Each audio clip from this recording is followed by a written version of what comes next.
Assalamu alaikum. Welcome to Channel S's very special program, Friends of Bangladeshi. Each time we invite a very special person who is a friend of Bangladesh and the community. And today is no exception. Before I introduce him, let's go and see a video clip on him. In January 1972, Julian Francis was one of the first Oxfam staff members to visit Bangladesh. During his short visit to Bangladesh more than 47 years ago, it was obvious that the two greatest needs were food and the restoration of the transport system to distribute food around the country. In July 2018, he was honoured with full citizenship of Bangladesh. Prime Minister Sheikh Hasina personally handed over the citizenship certificate to Julian Francis at a ceremony in her official residence, Ganabhavan. At the end of 2018, Julian Francis found his name on the Queen's New Year honour list and received an OBE in recognition of his outstanding contribution to Bangladesh since its independence.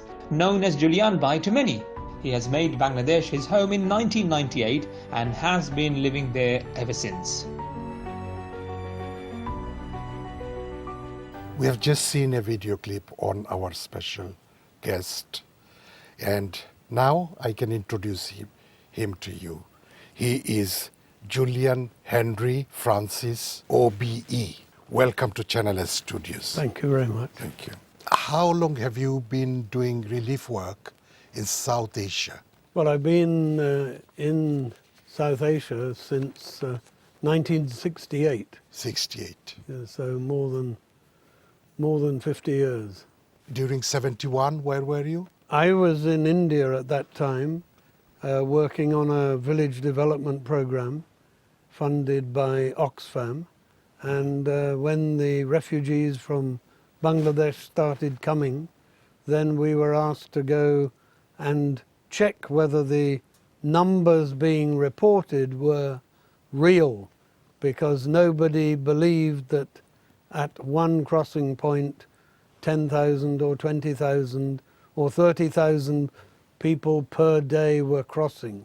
So that's how we started, by being asked to go to Calcutta and eventually set up a big relief operation in many of the border states, covering 600,000 refugees. Our offices were in Calcutta, but many refugee camps in Tripura, Meghalaya and other places. And in Bangladesh since? Bangladesh, I first went there immediately after the liberation in January 1972. But at that time, soon after that, I was based in India for Oxfam. And I then eventually started working full-time in Bangladesh in 1985. So since 1985, except for 2 or 3 years, I've been in Bangladesh. 2018 has been a very memorable year for you. Tell us about it. Well, that's true, because I was honoured by the government of Bangladesh with full Bangladesh citizenship. Full citizenship of Bangladesh. Some people have been given honorary citizenship, but only 7 people, including me, have been honoured with full citizenship. And only 4 of those 7 are still alive. Still alive, yeah. And only 1 man, me. The other 3 are women. So that was very... and something else happened. That's right. In the United Kingdom, the New Year's honours, the Queen's New Year's honours, I was honoured with the OBE award for services to development in Bangladesh. In Bangladesh. So that was end of last year, December? Yes. December? Yes, that's and is right. that why you were here, to collect the... I've collected the award on the 12th of June. This is fantastic, that the Bangladesh government has given the recognition by giving you citizenship.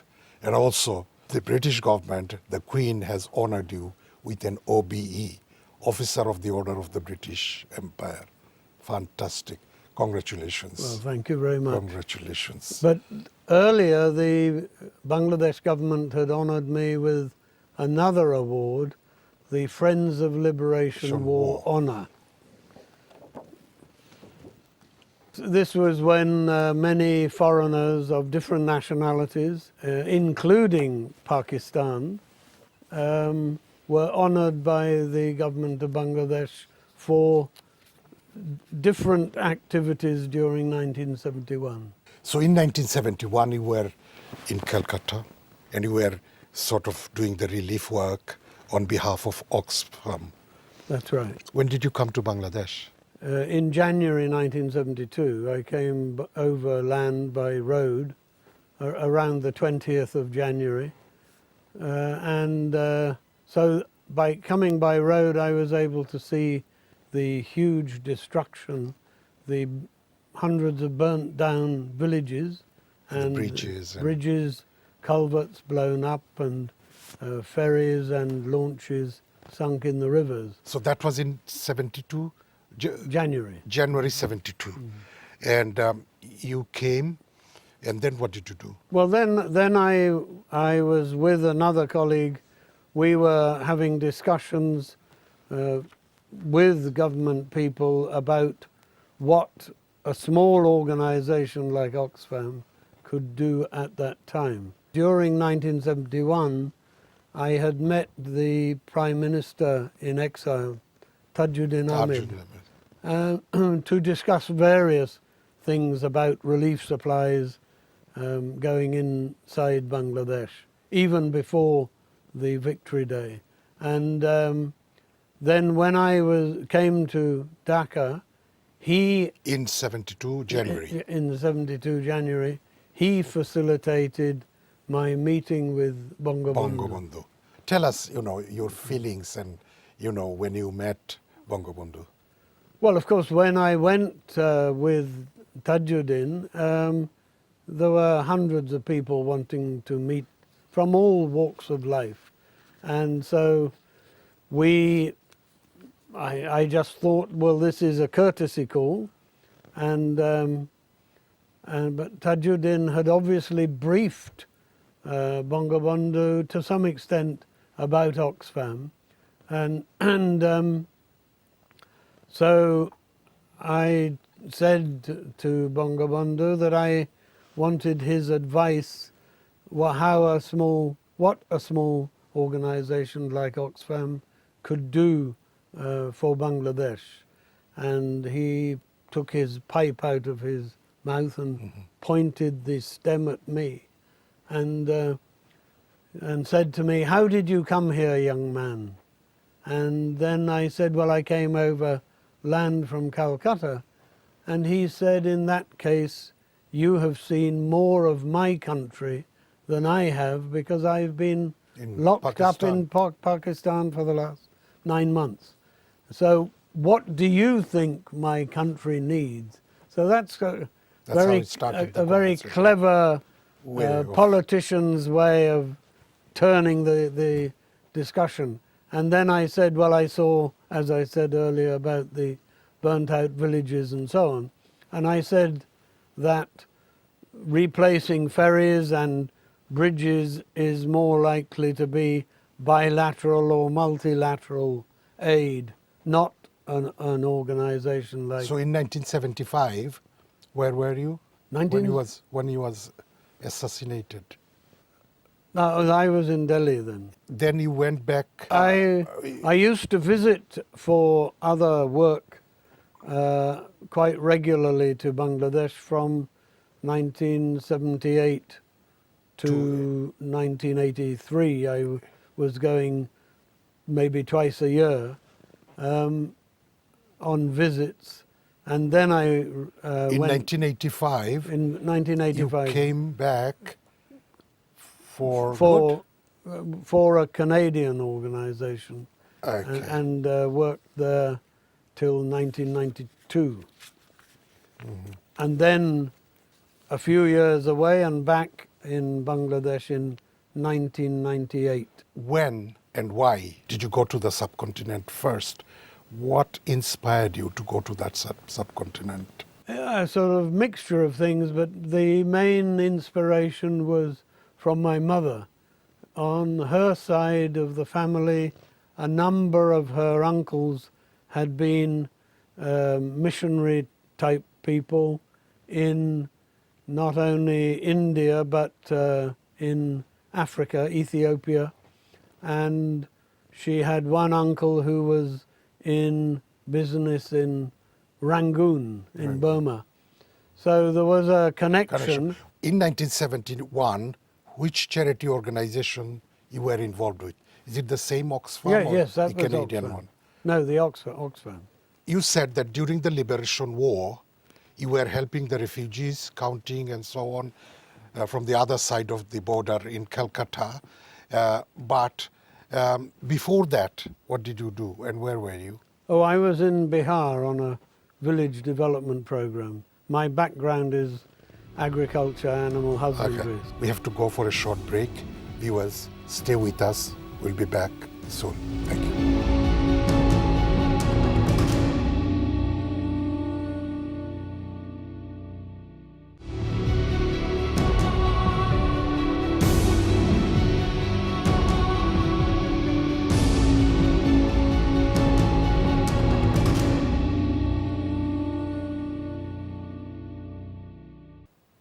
Welcome back. We are having a very interesting discussion about Bangladesh Liberation War and the activities Julian did. And before the break, he was telling us about his mother. So going back to what you were saying about inspiration your mother gave, and also, was it after the Second World War? Yes. She did various things. Tell us briefly about it.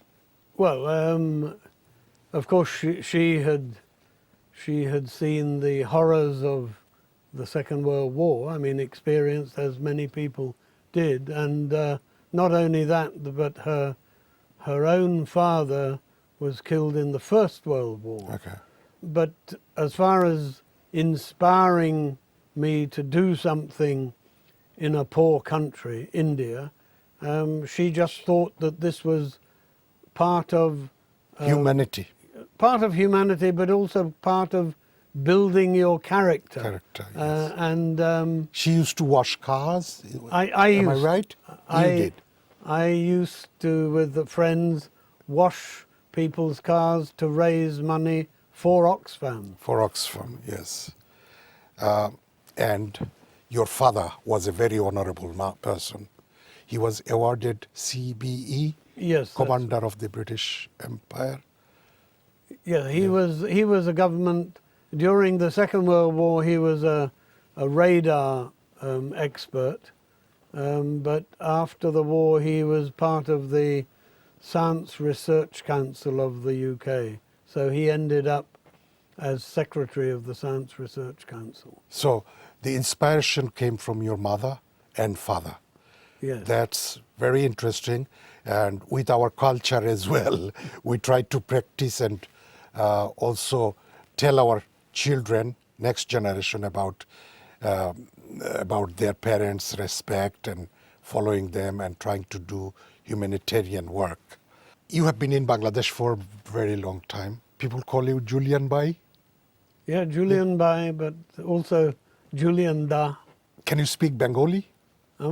আমার বাংলা বেশি ভালো না আপনি তো ভালোভাবে বলছেন। I understand much more, but আমার বাংলা হিন্দি খিচুড়ি. খিচুড়ি. And I have never actually had a formal training, which is a big mistake. So how do you communicate with people? I communicate You manage. enough. You manage. If I manage. And then sometimes if I make an expression which people think, how does he know that? Like, asjuju or something like that. So, Tell us about the Bengali culture, Bangladeshi culture. What do you think of it? the main thing that comes across, and even more amongst Bangladeshis than Bengalis in India is the friendliness and the hospitality. Hospitality. And I should add that my wife, who is no longer alive, she's Indian Bengali. So I was married in Calcutta. So I have a lot of connection with the Bengali culture. And my father-in-law's family had originally come from Munshiganj. So I used to introduce myself as a Munshiganj Jamai. Munshiganj Jamai. So, the groom of Munshiganj. and my younger son, who is a cardiologist in London, he has also married a Bengali. From this side? From India. India. Did you work for Red Cross and Red Crescent as well? I did. When I came back in 1998, I was working with the International Red Cross. Okay, where? Well, based in Dhaka, but Dhaka. covering relief and rehabilitation in Bangladesh, particularly the floods of 1998, which were very severe. And then even at that time, people forget there were 30,000 Rohingya refugees in Bangladesh. So I had some responsibility for that. And then I also was involved with a cyclone in Orissa in India. India. Okay. So have you traveled many parts of Bangladesh? Yes, pretty well. Been to Sylhet? I've been to Sylhet, but I haven't done much work there. 1980. You started, as you said, working for a Canadian organization. 1985. Yes. 85, yeah. CASO? CUSO, a Canadian organization. So what was your role? Well, they were supporting similar poverty alleviation programs. Based in Dhaka? Based in Dhaka, but the work was elsewhere. Okay. So, but they had some Canadian government grant money, but not as much as organizations like CARE or Oxfam. Okay. So between 2006 and 2012, what did you do?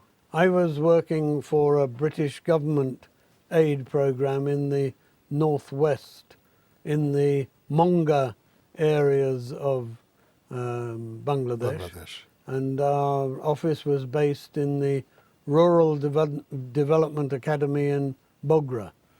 That was DFID's UK aid and Yes.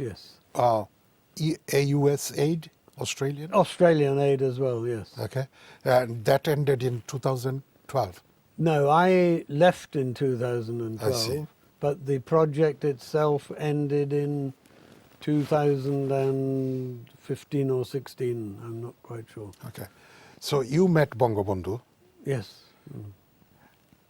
but before that, did you hear about him and speech or anything? Well, I came to know about him when I was still in Bihar in 1971, when he made the famous March the 7th speech at the race course. Did you understand what he said? No, because I heard on the BBC news that there was a lot of political unrest in what was then East Pakistan, and when they reported about Bangabandhu's speech, it was difficult to quite understand. Let's talk about a very interesting subject, 60 on the crisis of Bengal. Yeah, the Testimony of 60, yes. Testimony of 60 is a document that Oxfam put together in 1971. In September 1971, they felt in Oxfam headquarters in Oxford that the crisis in Bengal was dragging on, and somehow we need to wake up the world, if you like, because it was difficult to keep everything on the front pages of newspapers all the time. When the genocide started, it was front page. When there was a cholera epidemic, front page. When the refugee camps were flooded, front page. But you couldn't keep... And it was discussed in US Senate? This document was published in time to distribute it to the General Assembly of the United Nations in October that year.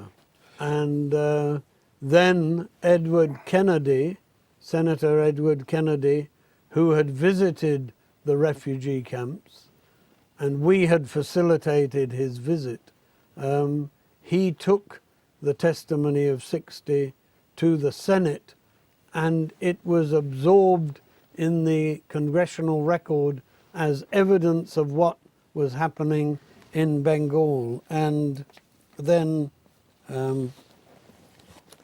so that was quite a remarkable piece of work that he did, and that was... Thank you.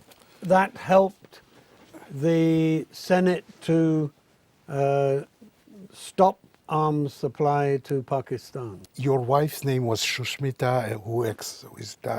died. Yes. But you have two children, Neil and Neil Rohit. and Rohin, Are they both in UK? both in UK. Yes. But did both of them get married to people? No. Actually, One from... our elder son has a severe learning disability. So Okay. he is one of the reasons I have done a lot of work on disability in Bangladesh. You are known as Julian Bhai. You are more Bangladeshi than an average Bangladeshi. You know more about Bangladesh. I wanted to ask you many questions and learn from you. Tell us your vision about Bangladesh. It has progressed so remarkably. We wrote reports in 1972 that we doubted whether Bangladesh could survive as a nation state.